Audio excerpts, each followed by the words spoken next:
Real life में हमारी बहुत सारी इच्छाएं होती हैं, बहुत कुछ पाना चाहते हैं, लेकिन क्या वो सब पा लेते हैं? क्या ऐसी कोई तंत्र विद्या है कि जिसके द्वारा हम जो चाहते हैं उसको पालें? 100% में से 5% लोग ऐसे होते हैं जो उस तरीके को या उस ज्ञान को जानते हैं जिसके द्वारा वो जो पाना चाहते हैं वो उसको पा ही लेते हैं। आपके पास क्या ऐसी कोई नॉलेज है कि जिसके द्वारा आप जो चाहते हैं उसको पालें? अगर नहीं तो इसको छोटी सी कहानी से इसको समझना। और ये कहानी नहीं, मैं जो कहानी कह रहा हूँ हर वीडियो में बताता हूँ कि छोटी सी कहानी नहीं होती, ये एक नॉलेजेबल, इन्फॉर्मेशनल, मोटिवेशनल टाइप की वीडियोस होती है। इस वीडियो में आपकी आंखें ज़रूर खुलेंगी, अंदर की आंख खुलेगी, बाहर की आंख नहीं, वो तो अपने आप खुली है।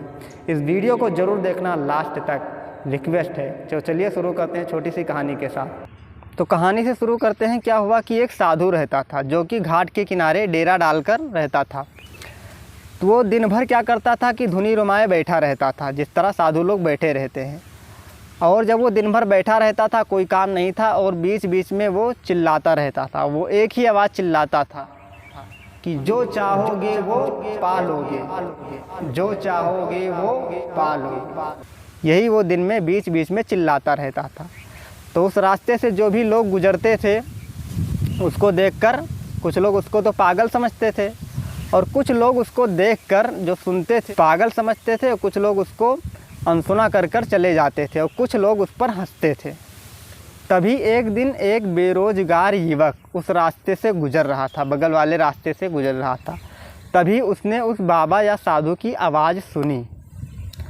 आवाज़ क्या सुनी कि जो चाहोगे वो पालोगे, जो चाहोगे वो पालोगे। तभी उसकी आवाज़, साधु की आवाज़ उसकी कानों में पड़ी। तभी वो साधु के पास गया और कहने लगा, बाबा मैं देख रहा हूँ कि आप बहुत देर से चिल्ला रहे हैं कि जो चाहोगे वो पालोगे, जो चाहोगे वो पालोगे। क्या ये सच है कि मैं जो चाहूँगा आप मुझे वो दे सकते हो? तभी साधु ने कहा, हाँ बेटा ज़रूर दे सकता हूँ, लेकिन पहले ये बताओ कि आप चाहते क्या हो? तभी उस बेरोज़गार युवक ने कहा कि बाबा मैं एक बहुत बड़ा हीरे का, जो डायमंड्स होता है उसका बहुत बड़ा व्यापारी बनना चाहता हूँ। अब आप बताओ कि क्या मेरी ये इच्छा आप पूर्ण कर सकते हो? तभी साधु ने कहा, हाँ बेटा ज़रूर पूरी कर सकता हूँ। तभी साधु ने कहा कि मैं तुमको एक हीरा और एक मोती दूंगा। उस हीरे और मोती से तुम जितना चाहोगे उतना हीरा और मोती बना सकते हो। तो इस तरह तुम बहुत बड़े हीरे के व्यापारी बन जाओगे।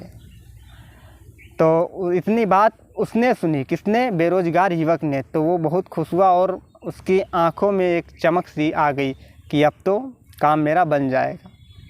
तभी साधु जो था, तो साधु ने कहा, बेटा आप क्या करो, दोनों हथेली को आप मेरे सामने फैलाओ। तभी उस युवक ने अपनी दोनों हथेली को उस साधु के सामने फैलाया, और साधु ने क्या किया कि अपनी एक हथेली को उसके हाथ पर इस तरह से इसे रखा और कहा, बेटा लो इसको संभालो, ये दुनिया का सबसे कीमती हीरा है, जिसको हम सरल भाषा में समय कहते हैं। इसको तुम पकड़ लो, जकड़ लो, इसको छोड़ना नहीं। इससे तुम चाह कर जितना चाहोगे उतना हीरे को बना सकते हो। ये वो कीमती हीरा मैंने आपको आज दिया है, जितना चाहो उतना कीमती हीरा आप इससे बना सकते हो। इसको निकल कर जाने मत देना, इसको मुट्ठी में आप जकड़ लो।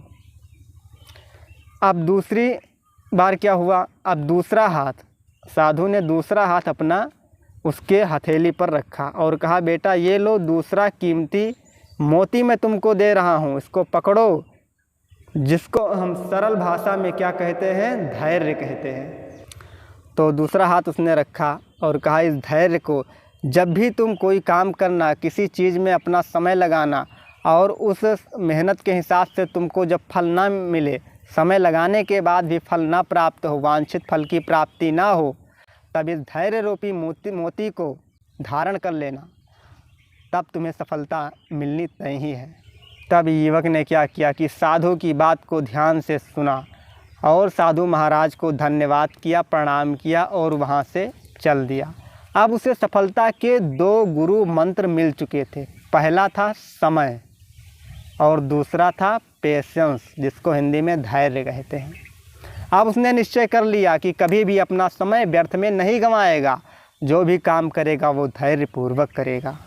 वक्त था, अब उसने एक बड़े व्यापारी के यहाँ काम करना शुरू कर दिया, जो हीरे का व्यापारी था। कुछ वर्षों तक उस काम में वो सीखता रहा। जहाँ पर वो काम करता था बिजनेसमैन के पास, जिस कंपनी में काम करता था, हीरे का व्यापारी था, तो वो उससे बारीकी से उस काम को सीखने लगा और देखने लगा। और इस तरह कई वर्षों तक उसने काम किया और धीरे धीरे फिर अपनी मेहनत और लगन के द्वारा वो एक हीरे का बहुत बड़ा व्यापारी बन चुका था।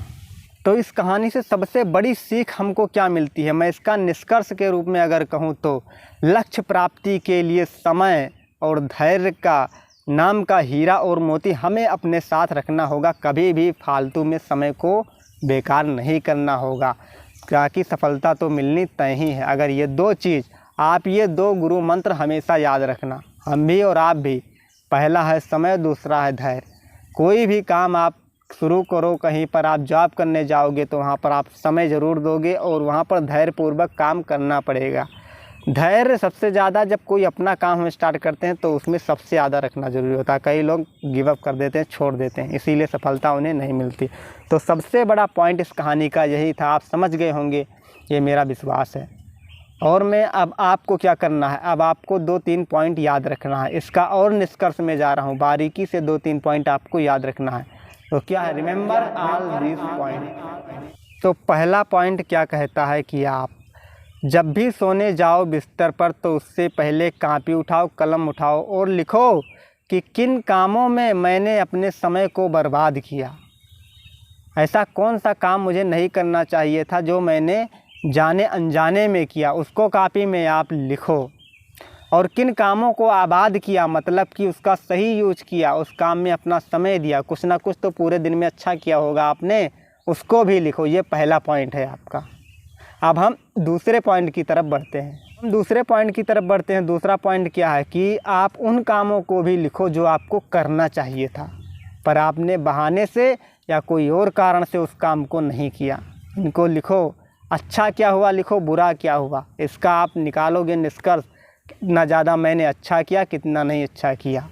तो आपको पता चल जाएगा, इसका अनुपात पता चल जाएगा कि हम सफलता की तरफ बढ़ रहे हैं कि असफलता की तरफ बढ़ रहे हैं। इस तरह अपने आप को एनालिसिस जो करता है ना, वो बहुत आगे जाता है।